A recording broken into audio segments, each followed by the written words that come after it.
On day 3, he pulled out a bomb, the full component list, and asked a very specific question. He pointed at one line item and asked, your previous model used Delta servo motors. Why did the new model switch to Panasonic? We gave him an honest answer. First, Panasonic servos have faster response times and deliver greater stability on high-speed rotary indexing machines. But there was an equally important reason. Panasonic has a more established after-sales network in the client's home region. If the servo motor ever needs replacement in the future, spare parts can be sourced locally without international lead times.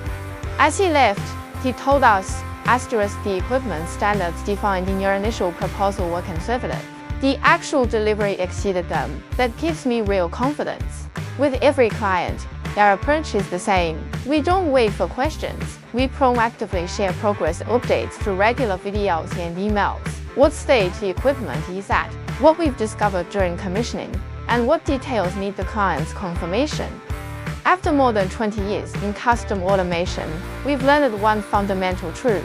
Communication starts with respect, and problems are solved through transparency.